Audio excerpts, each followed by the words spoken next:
Coming up in this episode of the KickCast, messaging is going to the next frontier. Smells, modular magnetic packs, and a lamp that does so much more than just light up a room. So sit back and relax. It's time for the KickCast.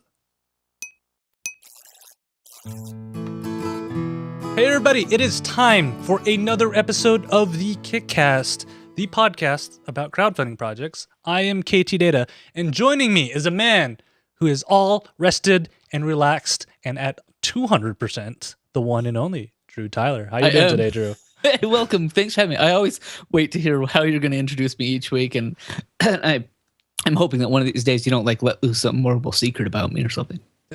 I'm glad to be here. No, that's what Twitter is for, Drew. So you can let out your dark secrets over there, or whatever that social network is, that secret social network where you can post things without having IDs. Ask me anything. Here we go. Yeah. All right, I'm glad to be here. Let's do this. Yeah. So if you guys have never seen the KickCast before, what Drew and I do is we scour the internets and find the coolest projects, bring them back, and let you know if we should backtrack or sack them.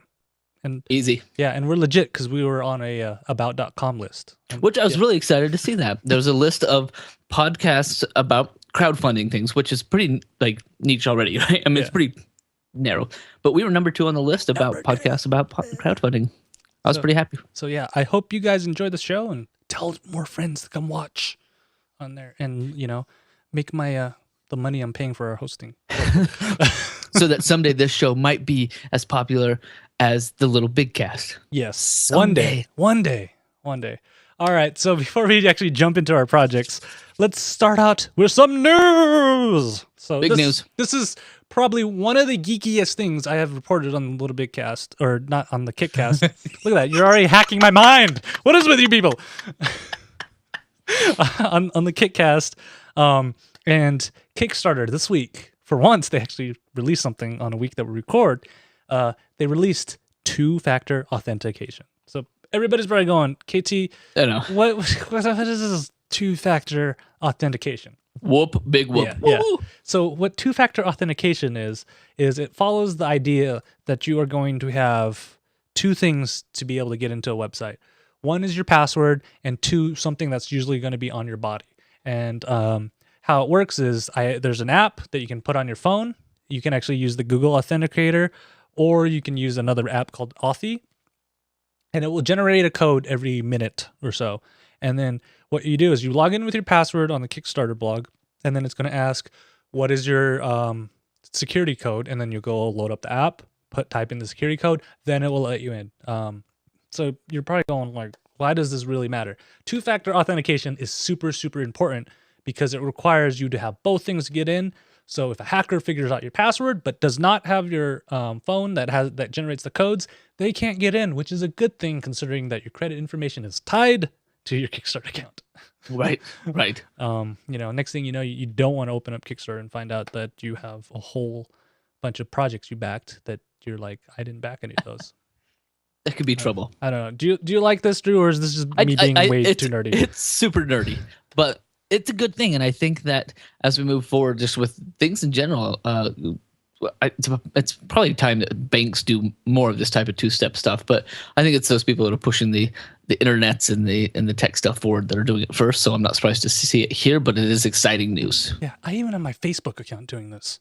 I'm that paranoid about it. So yeah, I should do more.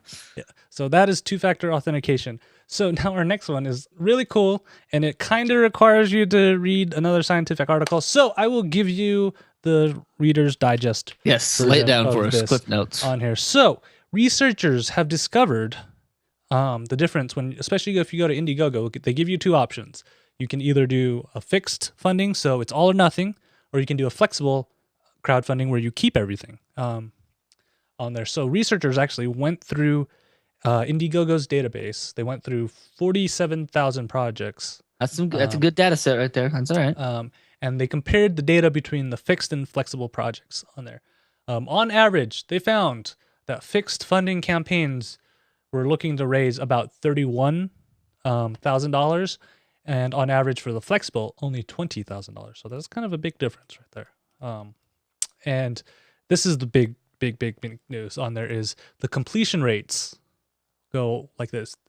For fixed funding, 64% versus flexible, which is 42%. So that means 64% of projects that decided to do fixed funding got funded to their goal, while only about less than half got to their goal in flexible funding. So that kind of gives you an idea. And what they actually found out when they were digging through it, they found that people who picked fixed funding tended to have more detail, more pictures, and seemed more invested into the project than people who are on flexible funding on there. And remind me, I mean, fixed is we don't get anything unless we hit our goal. Yeah, and flexible is we'll take whatever we get up to whatever point. Yeah, so fixed funding is, all or nothing. Flexible funding is you donate, we get it. That sounds so strange. Yeah, that sounds really strange to me that would be that those that were going with a fixed amount would be the more dedicated ones, because flexible would be like, your project's going to go forward no matter what in some form. Yeah, so there's kind of two facets to this in the article that I was reading. So, this is the article on Crowdfunder Insider gives you the summary. I actually went and read the scientific paper because I'm that type of person.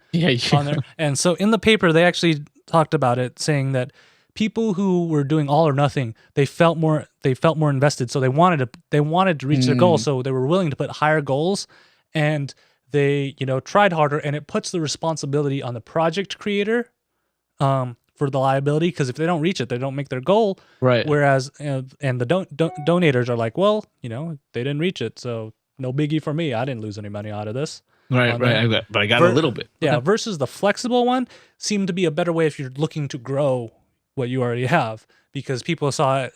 They're a little bit less keen on those, because there tends to be a little higher fraud rate for one thing, and it puts the responsibility on the person who's actually backing it, saying, either way, my money's going in for this, so that makes sense. Figure it out. So that's kind of one of the things that they put into it. It's a great scientific article. If you guys want to go read it, go ahead. It's written like a scientific article, but it doesn't use a lot of big words. So that is nice. Yeah, it's a little long, but So if you're interested in these kind of things, or if you're interested in starting a crowdfunding project, I think it's worth it to kind of read, and it gives details on what you can do to better your project. That's good. See, I think that's good. I think a lot of people hear news and this is my own personal soapbox, but a lot of people hear new study released today says X, Y, and Z, and they get it from the media. And once you learn how to read scientific studies, there's so much more that you go back to that study and actually find out what because the media only has 10 seconds to tell you about a study, when there's so much more information and restrictions and other things that may or may not have been in that paper. So I don't trust any studies, I guess is what I'm saying. You don't trust any studies? I don't trust them. I grew up, I was trained in the scientific field, so this is second nature. Yeah, it's normal for me to go and read these things. So keep that in mind, and if you want to see the article or the actual published publication on there, you can head on over to kickcast.net, and we will have it in the show notes. All right, Drew, let's kind of jump into our first project of the night. Uno, dos, tres. So in the world of messaging, with the Snapchats and the boomerangs and the Line and the Voxers and all. And Tinder, and Tinder on there, we've kind of maxed out on how we share things. I remember back in the day when your phone barely could send text messages. That was a big deal. Slowly we evolved into pictures, and from pictures to audio clips, and then full-blown video, right?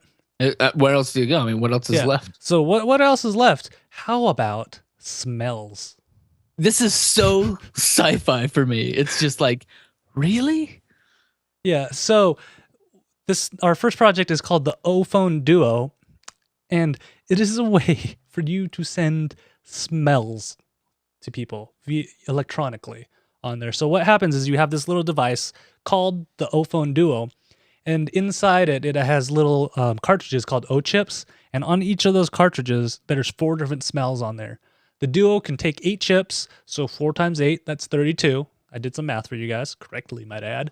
And it will when you actually take the picture, so it's a phone app, you take a picture of a food or something that you want to send, and then on the app, you control the combinations of the smells that you put together, and then that will send it to the O-Phone Duo, and when the person checks it out, they'll smell a combination of those 32 primitive aromas to make that smell that you want. So you can make a coffee smell, or I don't know what else it smells good, like croissant, baked bread, just really, really good smells. And you can message each other like that. Flowers, Yeah, flowers on there. flowers and cotton Um, and Yeah, so it is a really kind of cool idea. So you're almost Instagramming a smell to a person. They get the Yes. picture and they get the smell.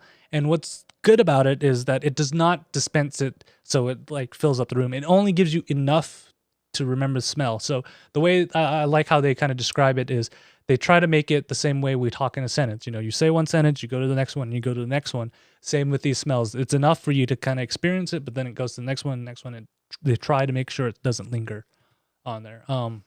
this is so sci-fi. It's blowing me away. It's just like, what? Yeah, and Aperture's right. I would get one of these, and then I would demand everybody just send me bacon smells. And you would replace all your chips with just bacon, so whenever it gets bigger, I just you'd hack it. Gonna get bacon, and I love it too because people are like, "Well, what if somebody sends me a fart smell or something?" They make sure these cartridges, if you don't want that smell, just don't put it in a cartridge that would make be the components of a fart smell. Why would you? Yeah, yeah. So I would, this is bacon for me all. This is amazing. So this is a truly like sci-fi feel. Everything is just so strange that it's like, I don't know, it's mind-blowing, but at the same time it's like a natural like next step. We've gone through the Snapchats and everything else and the visual and the kinetic sense, but to do something now with smells, the fact that we can trigger smells, this is eerie and cool. I would love to sniff. I'd love to sniff something that somebody sent me, but at the same time, I feel that there's this. You got to be a real special kind of person to like want to send a smell to someone. I mean, I think of myself as an audiophile, but not an olfactophile. I don't even know what the word is. Is that olfactophile?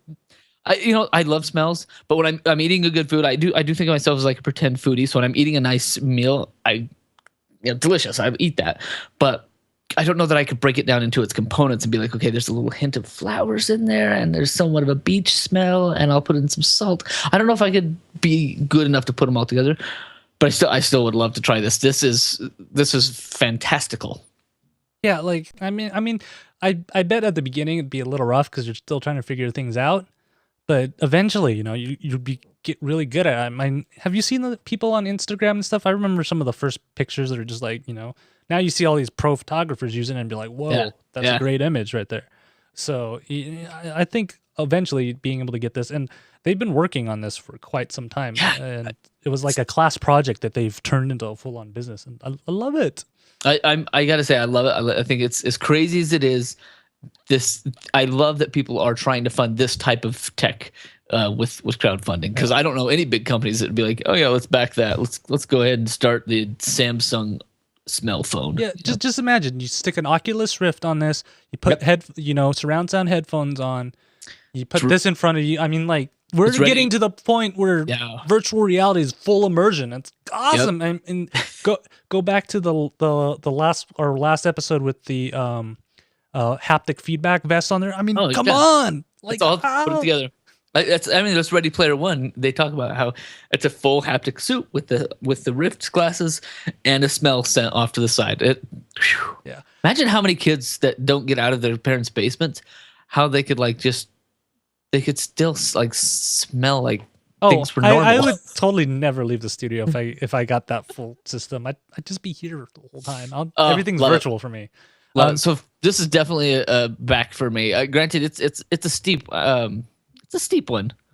Yeah, for me, it's a track because I love the idea of being able to send smells and getting smells from people, and I love how you can control not being able to get smells, which is always a good thing on there.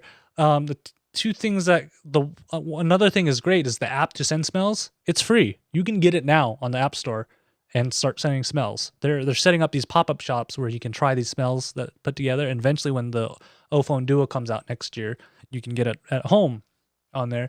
The only thing that kind of draws me back right now is the adoption rate right now. I don't know many people who would want to send me smells unless they're trying to mess with me, and then once they figure out they can't mess with me, I wouldn't get any smells of bacon.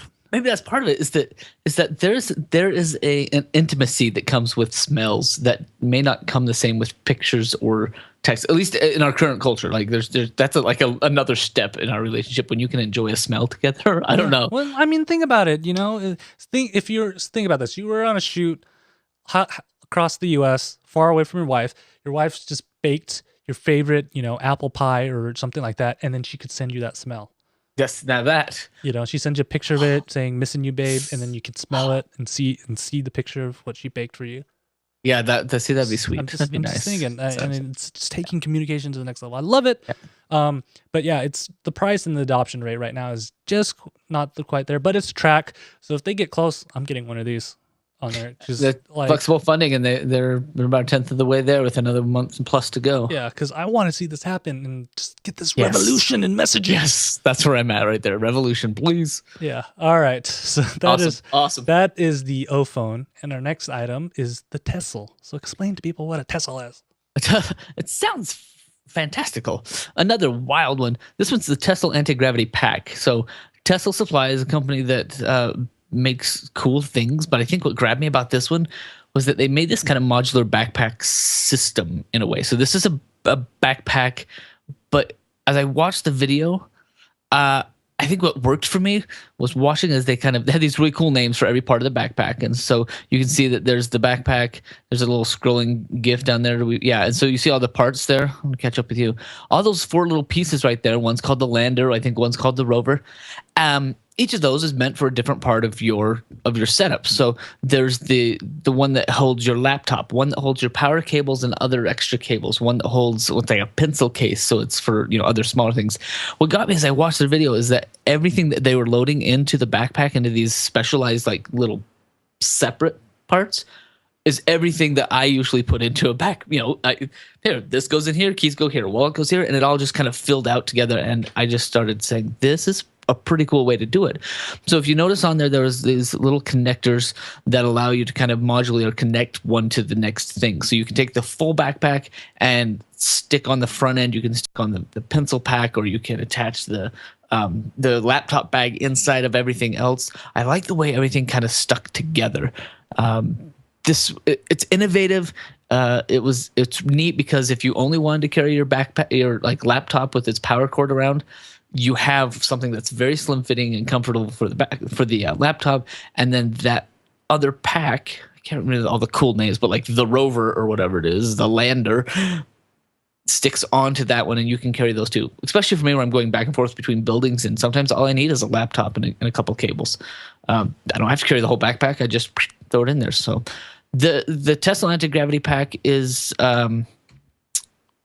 what more can I say? It's an innovative way to do backpacks, and I usually only buy a backpack like every 3 years, but I love the way that this really fit my particular lifestyle, and I like that you could just separate these pieces. What do you think, KT? Yeah, no, I love it, and I love that you don't have to zip things together.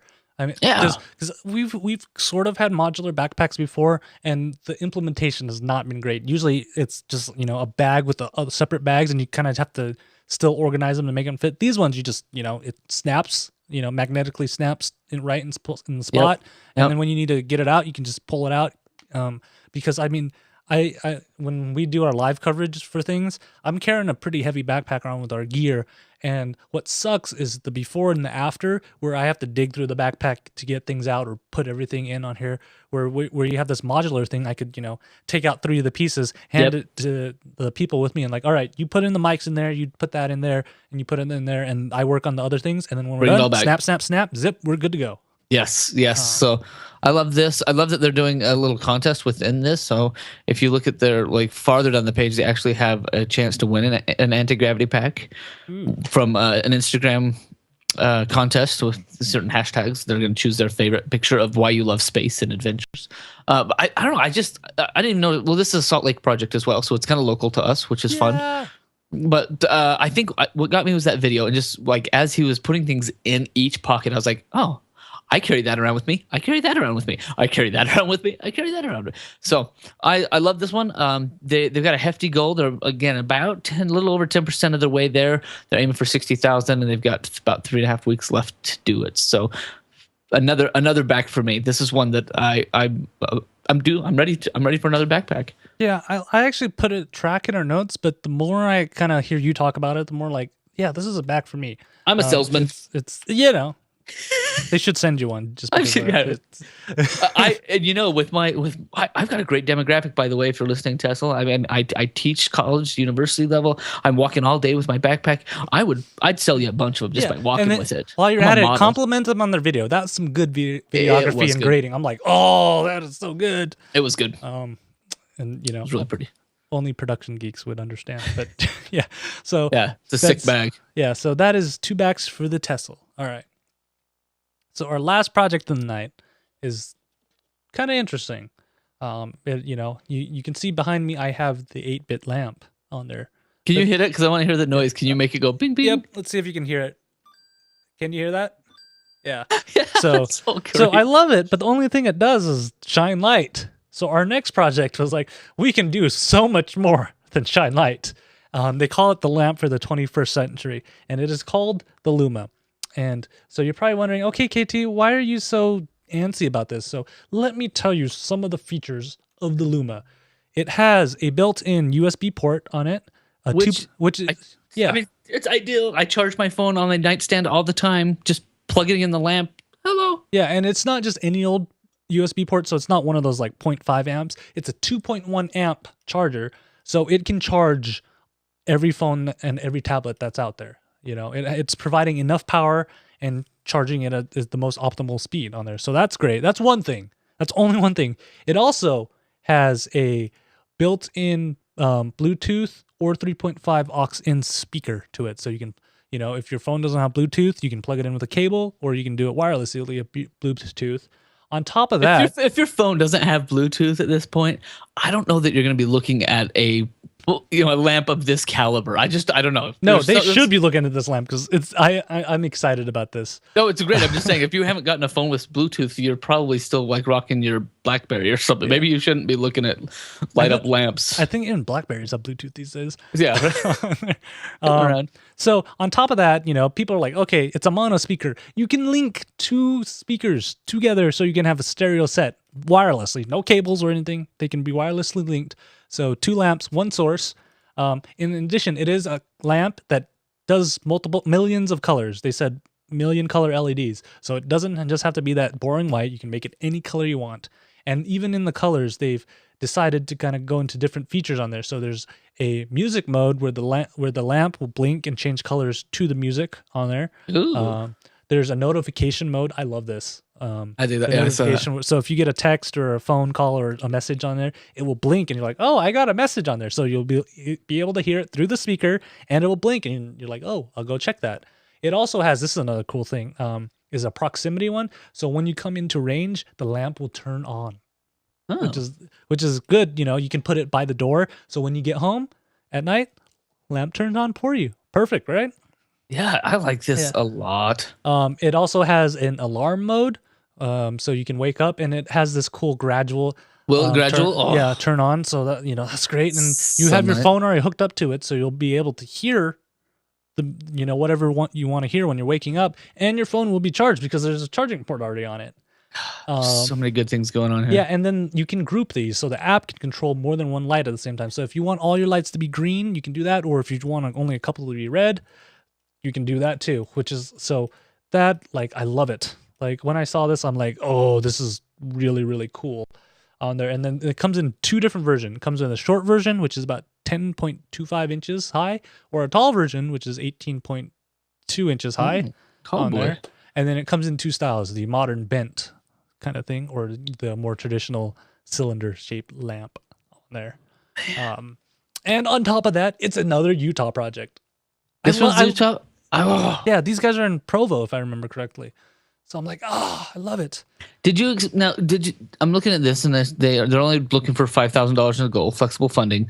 What is the $5,000 for? Is it more prototyping? Is it more development? I think it's to get the machining and everything done on there. Let's see.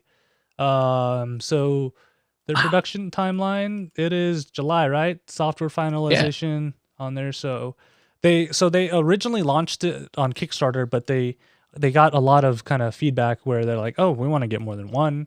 We want to get more. So they decided to restart it on Indiegogo because they had those flexibilities on there. Right. And these guys actually have. So did they not fund on Kickstarter? I don't know. I don't know if they funded or if they canceled it. I think they might have canceled it on there. Okay. And this is actually not even their first project. Their first project was phone soap.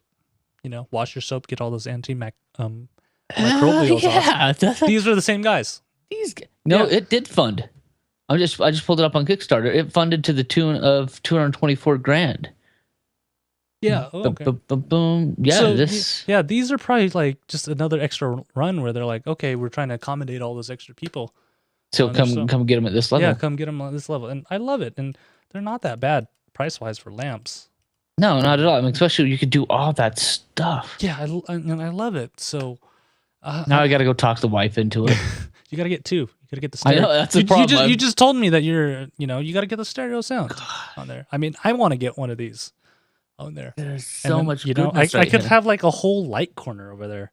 Have the 8-bit lamp and then just have them all blinking and stuff. That's it. We need them for set pieces, folks. If you just send your donations to us, we could really use. Both of us could use some of these just as set pieces. And then we'll hook them up. Oh, I just thought of a great idea. We'll hook them up, use the 3.5 so it takes our mic audio in. So as we talk, the lights will glow with our voices as we. Brilliant. Yeah. See? Brilliant. Luma, if you could send us a couple of those for the show, we'd love to test out this new style of. And it is also HomeKit enabled.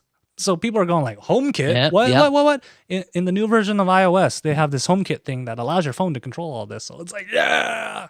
That must be why they've launched again as well as part of that being a part of the first HomeKit enabled lamp. So that is awesome. This is I'm a good boy and I don't buy things without running it through the wife first. But man, this is a tempting, like, I'll throw down $90 and tell her what I just did because it's that cool.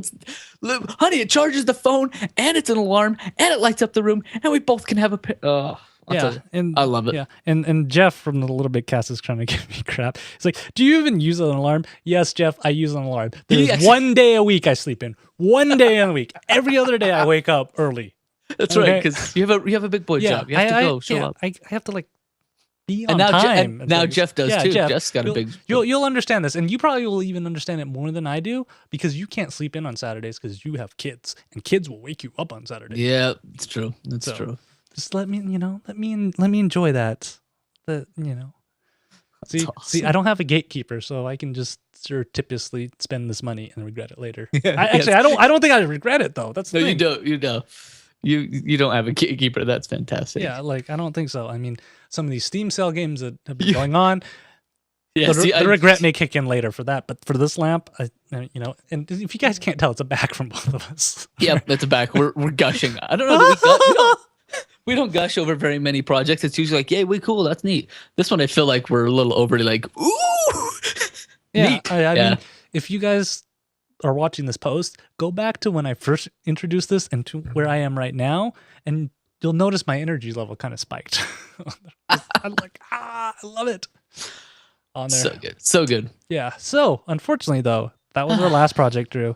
Man, we go so fast. Yeah. Where does the time go? These are just, I was thinking. I mean, we have we say we scour the internet and we find the best, but when we pick 3 of our favorites to talk about, or 3 that are entertaining to talk about, we're missing like 10 or 15 others in our cuts that are always that good. Yeah, there are some good ones. Like some of the stuff that I skipped was I thought this was hilarious. There's a stand for your Pringle chips, or as they call preformed potato chips. I kid you not. I kid you not. On there, and I saw that. I was like, "What?" Oh, that's fantastic. And there was another one that I saw that could possibly replace the Pebble for me. It's a smart. They call it a watch, but it's a band that wraps around, and instead of having the screen come up here, it shows up on your wrist right here, so you can see your messages, and it has touch areas on there. And they say it lasts 24 days. Oh, stop! Really? Yeah. 30-day battery, expandable hardware, full QWERTY keyboard. Yeah, there's a full QWERTY keyboard on both sides of the screen, so you can actually finger.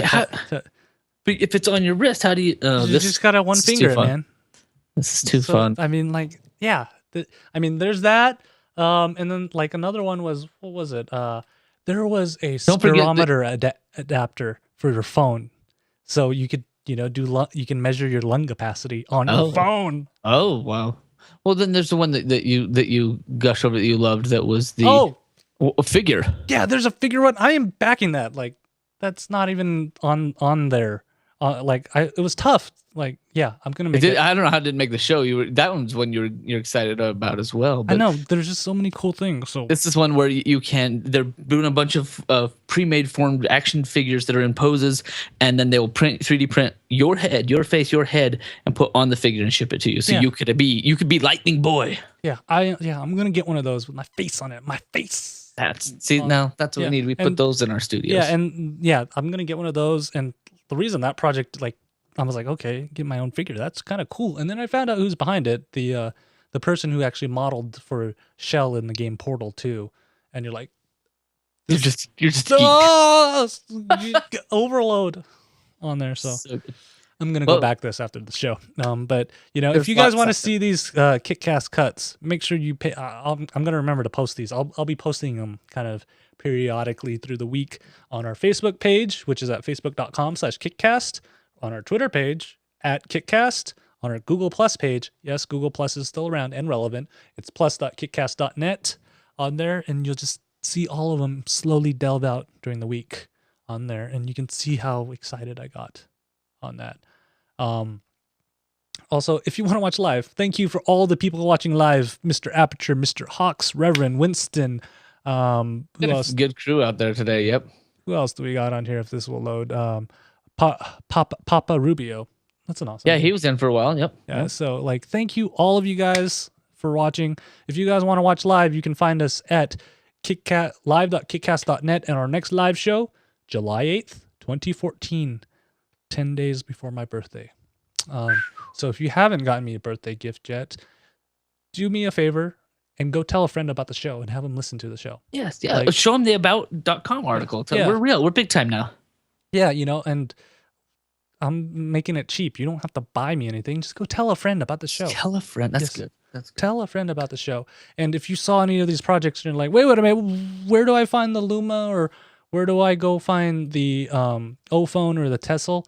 Just go to kickcast.net and look for the episode 44 show notes. There are all links on there. The links are going to get a little bit more boring because the service I made for the links shut down. But I'll spice it up again. We'll fix it. I will spice it up again. So, Drew, thank you again for always being My pleasure. here. I love it. I don't know where the time goes, and I no. always look forward to hanging out with you, online or offline. So yay on there. Make sure you guys go check out Drew's show. The other show, Little Big Cast. Yep, That's always good stuff. Recording tomorrow night live. We're doing a kind of a Google Hangout live record, and then my other show. I'll be using the KTcaster, which is Kevin's like hodgepodge machinery, to live stream the Geek Report a week from Saturday. So it'll still be before we tape again, but it will be coming live from FantasyCon. We're going to do a live panel show and streaming it off of KT's gear. So this I'm all over the place. Yeah, and if you even want to see the streams cross, check out the latest episode in the Little Big Cast feed. I'm on there, and you're like, what? Yeah, I snuck myself on there. Yes, you did. All right, guys, we will see you in 2 weeks, and until then, bye-bye. See ya.